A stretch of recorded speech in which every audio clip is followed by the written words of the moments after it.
O presidente da Unafisco Nacional, o senhor Kleber Cabral, praticamente acusa Alexandre de Moraes de tentar impor o terrorismo dentro da categoria dos auditores fiscais. Segundo o Kleber, o que o Alexandre de Moraes está tentando fazer com essa auditagem aí, esse inquérito aí, e condenando aí, já prendendo 4 funcionários da Receita, mostra um desespero. Por que eles estão sendo colocados com tornozeleira se nem tem nada concluído, se não tem nenhuma ameaça? E outra coisa, por que divulgar o nome deles? Isso é que é vazamento de privacidade. Se não tem crime nenhum contra eles, por que estão vazando os nomes desses servidores? Bem, vamos deixar para você o recorte que eu peguei aqui, e não foi do jornal de direita, não.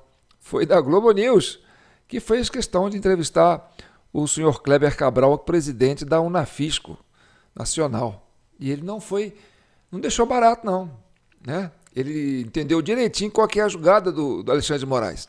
É intimidar, né? É colocar medo, é fazer pressão. Porque, olha, já existe uma tendência de que vai ficar difícil para o Alexandre de Moraes, o Dias Toffoli e os seus pares ali, e alguns membros, né? E até de familiares. Então, já prevendo o que vem por aí, eles tentam impor terror, né?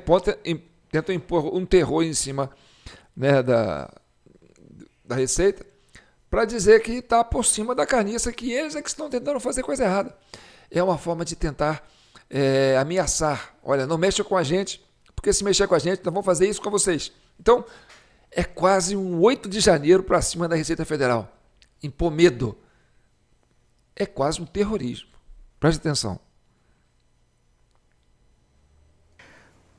Como começou essa investigação?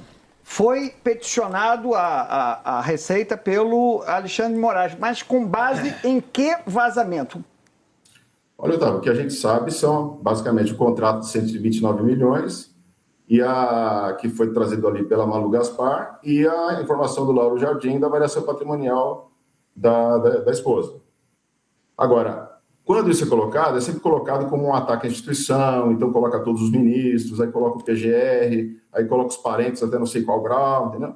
Tanto que essa pessoa, quer dizer, uma enteada, quer dizer, filha da ex-mulher, e estava na lista, tanto que apareceu.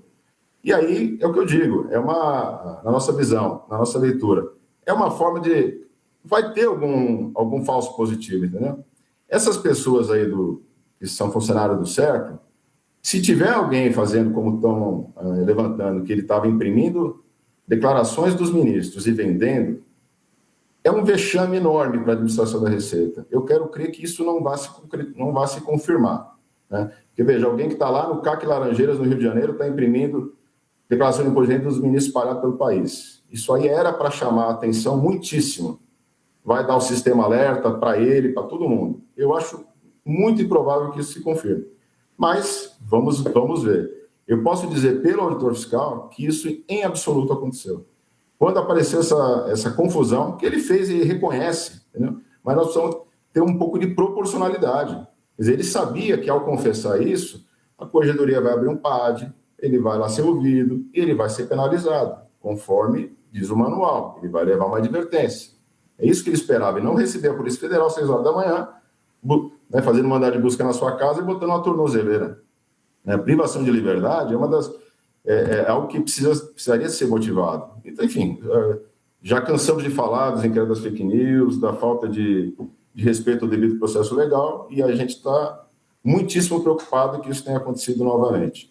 Há uma mensagem que eu preciso registrar, subliminar, que isso afeta muitos auditores, que é o seguinte: esse tipo de medida, ela busca humilhar, ela busca constranger e busca amedrontar. E o pior é que dá certo. Se você for perguntar na Receita hoje, quem é que topa aí? Vamos organizar os grupos de fiscalização para ir atrás de altas autoridades? Você não vai encontrar nenhum. É menos arriscado fiscalizar membros do PCC do que altas autoridades da República hoje. Então, isso é um efeito concreto, muito negativo para a nossa instituição. Porque em 2019 foi bem isso. O ministro Alexandre falava como se fosse tudo fato. crimes gravíssimos, vazamentos criminosos, escreveu isso aí nas decisões. 2 meses depois, os auditores estavam todos reintegrados, porque não havia nada daquilo. Eles foram acusados do que na época? O senhor pode explicar para o assinante, para relembrar? Eles foram acusados de terem vazado informações do ministro Gilmar Mendes, né, na época. E aí a revista Veja deu isso, o ministro Gilmar ficou muito ofendido, e aí, enfim, aí o inquérito das fake news ainda era recente na época. Havia, de fato, uma fiscalização. Veja, ali foi uma situação um pouquinho diferente, com semelhanças e distinções. Havia ali uma fiscalização da Receita sobre 133 pessoas, dentre elas ministros e familiares, e houve ali também a intenção de aproveitar esse pseudo-vazamento para suspender tudo. Tá? Os auditores foram reintegrados 2 meses depois, mas as fiscalizações nunca mais aconteceram. Né? E o efeito disso, concreto, é que na Receita ninguém vai ter coragem de mexer com isso, né? Porque é muito arriscado, como eu disse. Vamos investigar, vamos fiscalizar o PCC, é menos arriscado, né? Porque a mensagem é essa.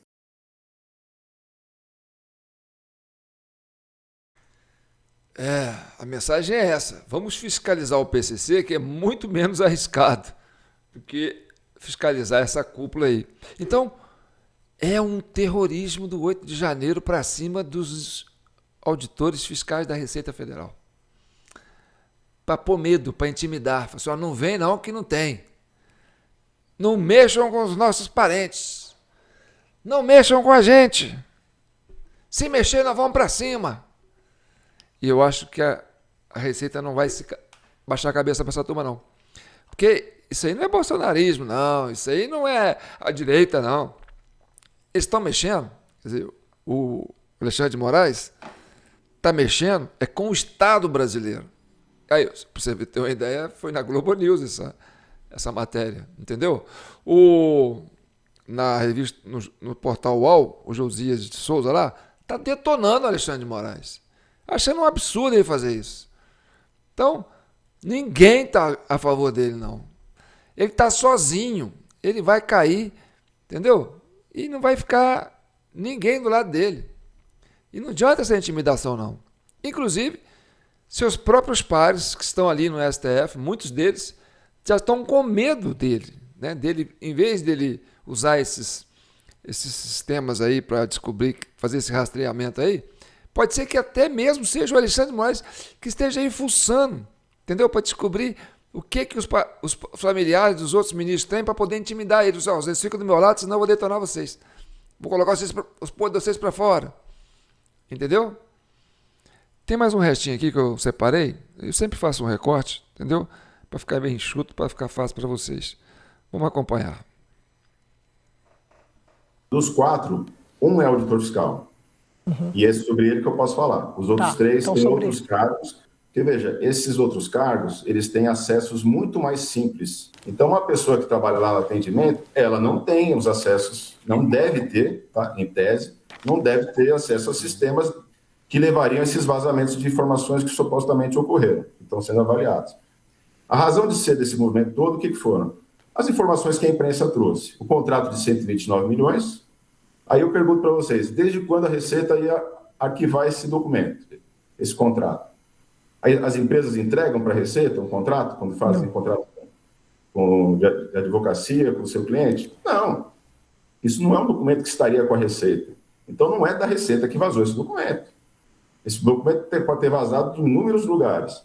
Do contador, do outro advogado, do gerente do banco, do celular do workário que foi apreendido, porque alguém da Receita com acesso à declaração do imposto de renda da esposa do ministro Alexandre teria esse acesso. Então, é legítimo que ele pergunte para a Receita, como cidadão, não usando o inquérito das fake news e atropelando o devido processo. Ele pergunta, olha, estou achando estranho que uma informação da esposa, ela mesma podia perguntar, e aí alguém ia verificar se alguém da Receita abriu a declaração de imposto de renda dela. Isso é muito diferente de mandar mais de 100 pessoas para fazer uma apuração aberta. A chance de falso positivo é enorme. Alguém pode ter acessado. Ninguém pode bisbilhotar por motivo fútil nenhum. Não. Mas isso é uma é um erro que merece a penalidade prevista de advertência. O que nós estamos vendo é que esse erro foi encaixado num processo tal que a pessoa está com tornozeleira, privação de liberdade, sem processo nenhum anterior, foi levado celular, notebook, e ela não sabe o que está acontecendo. Quer dizer, ela sabe que isso que está acontecendo não tem nada a ver com os supostos vazamentos. Mas, assim, os logs de registro de acesso ao sistema da Receita, eles conseguem responder tudo. Se eu apenas entrei no CPF de determinada pessoa, se eu entrei lá, apareceu só a frente dela, se eu entrei na declaração de imposto de renda, se eu imprimi, que tela que eu olhei, se eu fui ver os dependentes, que médico que ele usa, a escola dos filhos, enfim, dá para saber com detalhe tudo que a pessoa fez. Por isso que, assim, me preocupa que a Receita tenha, em tão pouco tempo, ao invés de apurar isso, porque a Receita, na nota que ela soltou, ela falou preliminarmente, ou seja, preliminarmente é sem conclusão. E preliminarmente, sem conclusão, o auditor fiscal está com uma tornozeleira eletrônica na perna, né?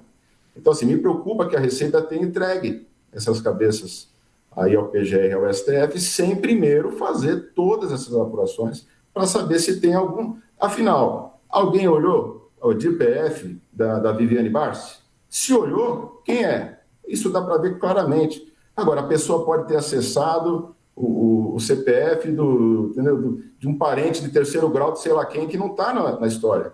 E essa pessoa pode ser um dos 4. Você viu ele falando dos logs, né? Os arquivos logs, que a gente sempre fala aqui os logs. Pelos logs dá para saber tudo, quem acessou, quanto... Lembra quando eu falei isso? Por isso que a gente sabe como é que aconteceu o processo no dia 30 de outubro de 2022. Bem, a questão aí que ele citou, a questão da esposa do Alexandre de Moraes, aí desse, né, receita, imposto de renda, contrato. Agora eu vou fazer um comentário aqui, que é só eu que faço. Ninguém faz esse tipo de comentário que eu vou fazer aqui. Quem é Viviane Barsi de Moraes, gente? Olha, eu sou curioso para conhecer a voz dessa mulher. Eu já pesquisei no YouTube, sabe? Assim, pesquisei assim, entrevista com Viviane Barsi, a advogada Viviane Barsi, né? Homenagem a Viviane Barsi. Viviane Barsi, né? Visita fulano de tal, inaugura sei lá o quê. Nada. Mas eu não acho nada. Se você pesquisar, você vai achar. Não, entra no YouTube. Pesquisa você mesmo. Pesquisa aí. Viviane Barsi homenageada em... O que você vai achar? Você só vai achar esse negócio. Viviane Barsi, esposa de Alexandre de Moraes, contrato de 131 milhões, entendeu? E imposto de renda, e sei lá o quê, papapá. Borcaro, e Banco Master, e vai colocar ela no meio de um escândalo. A Viviane Barsi hoje ela é falada em todos os jornais, de todos os canais de direita, de centro, de esquerda, nos blogs, nos Facebook da vida. A imagem dela está ficando uma coisa bem popular. Ela aparece nessas montagens aí, nos efeitos digital, misturada com coisa ruim. A Viviane Barsi, se ela abrir a boca, o que vai acontecer com o país, com o Brasil? Se ela falar alguma coisa, porque nem a voz... Você vê a Viviane Barsi ao lado do Alexandre de Moraes. Você nunca, e se você procurar a foto da Viviane Barsi em algum evento, aquela coisa toda, você não vai achar. Você vai achar ela ao lado do Alexandre de Moraes, como se fosse aquela bonequinha ali, ó, aquela maionete do Alexandre de Moraes. Muitos pessoal da esquerda aí, da direita, né, costumam chamar o Alexandre de Moraes de um psicopata, aquela coisa toda. Né? Eu não sou psicólogo, não sou psicanalista, não tenho consigo fazer esse diagnóstico. Mas pensando no que as pessoas falam, o Alexandre de Moraes é um psicopata. O que é ser esposa de um psicopata? Aí é uma questão que eu fico levantando para vocês. Como é estar no lugar de Viviane Barsi? Será que a Viviane Barsi fez de bom grado esse contrato de... mas vou ganhar tantos milhões. Sim, vou ganhar tantos milhões, aquela coisa toda. Mas será que ela tem autonomia? Será que ela tem liberdade de chegar para o Alexandre de Moraes e falar assim, não, eu não quero fazer isso, isso é ilegal. O que acontece com ela? Ele está sobre o teto de Alexandre de Moraes. Os ministros do STF, seus pares, têm pânico com Alexandre de Moraes. Imagina você viver ao teto, dormir com o Alexandre de Moraes. Hein? Ela dorme com o homem ali, ó. Então, é muito curioso isso. Isso chama muito minha atenção. Não sei se chama a sua. Você não consegue saber se a voz da Viviane Bas é grossa, ela é timbre, ela é tenor, porque ela não fala. E todo mundo fala dela, mas ela não fala nada. Ela não aparece. Ela parece ser uma inteligência artificial ao lado do Alexandre de Moraes. Uma pessoa que parece que não tem vida própria, que não tem vontade própria. Ela tem 3 filhos com o Alexandre de Moraes.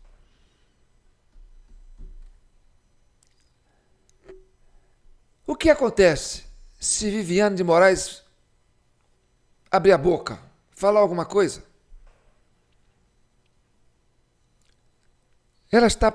Parece que ela está dentro de uma bolha, parece que ela está sendo super protegida. Sabe o meu receio? É de que, vamos supor, chama a Viviane Bas para ir depor lá na CPI, sei lá o que tal. Vai que ela consegue ir. Ela vai falar alguma coisa? Ela vai ficar muda? Ela vai negar esse contrato? 129 milhões? Né? 130 milhões? Ela vai admitir que fez isso de vontade própria? Ou ela vai falar que ela foi obrigada a fazer isso? Pelo marido?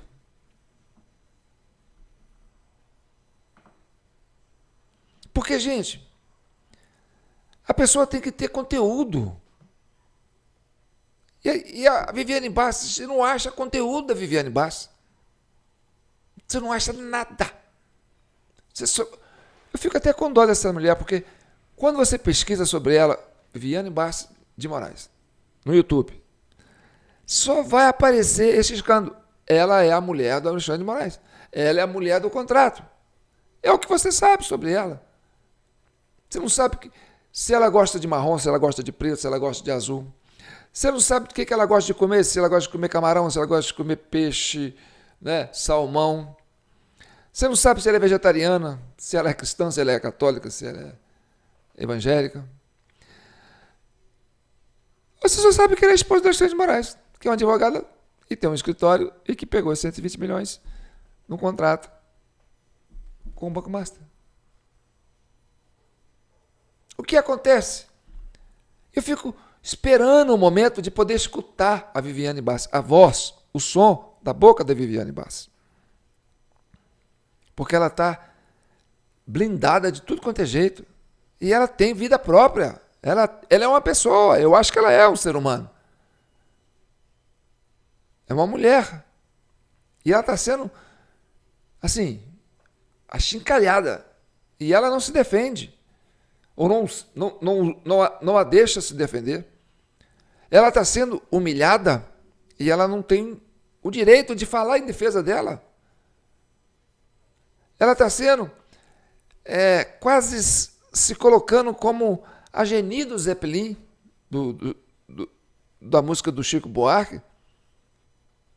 E ela não vai dizer nada sobre isso. Ela vai apanhar calada. Ela vai sofrer esse drama calada.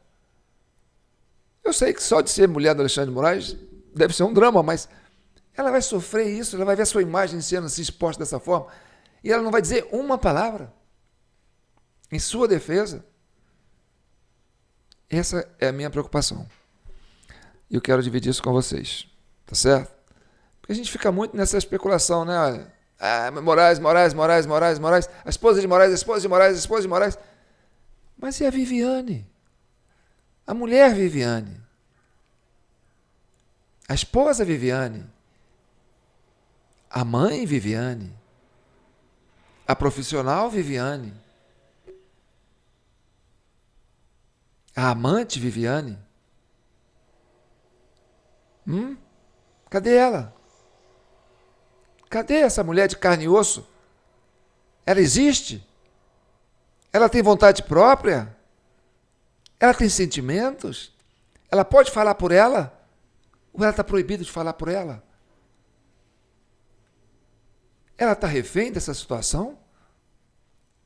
Ou ela é a mulher que orienta o Alexandre de Moraes a fazer as coisas? Bem, o Brasil tem que acordar para isso. As mulheres têm que acordar para isso. Qual que é o papel de Viviane Barros nessa história? Não está na hora dela vir a público e dizer: olha, por que eu estou nessa situação? Então tá bom. Eu sou João Paulo Guimarães, falando direto de São João do Rei, capital brasileira da liberdade. Aqui é Minas, e Minas é um estado de espírito. Libertas ainda que é tardia, diz a nossa bandeira. Olha, vou dizer uma coisa para vocês. Eu não gosto, sabe, de coisas que não me fazem achar o fim da linha. Sabe, quando eu chego nas exposições morais, tem uma barreira que eu não consigo atravessar essa barreira, eu não consigo ver o que está por trás, eu não consigo ver a mulher Viviane. Eu quero ver a mulher Viviane. Esse é um incômodo que está... Eu tenho, já manifestei isso algumas vezes, entendeu? E é uma pessoa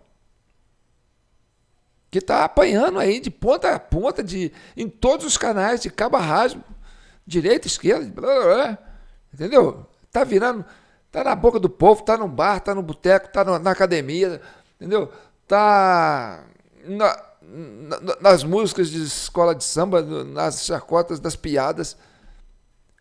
A imagem da mulher Viviane está sendo deteriorada de uma certa forma, mas ela não se coloca. Está na hora da Viviane aparecer e dizer: olha, eu sou a Viviane. Eu penso isso. Eu fiz isso. Por que eu fiz isso? O que eu fiz? Eu não fiz nada. Eu sou inocente. A minha culpa é ser esposa do Alexandre de Moraes? Fica essa pergunta, tá bom? Então tá bom. Comente, compartilhe, se inscreva no nosso canal. Eu fico muito agradecido daquelas pessoas que estão sempre nos ajudando aí com o Pix, tá certo? Sabe que vocês estão no meu coração, porque a gente vive nesse pinga-pinga, certo? A gente aqui não tem outra renda que não seja essa. Então, apostando nessa possibilidade de continuar avançando com esse projeto da CCI, já agradecendo a todos vocês. Fiquem com Deus. Um abraço. Boa Quaresma.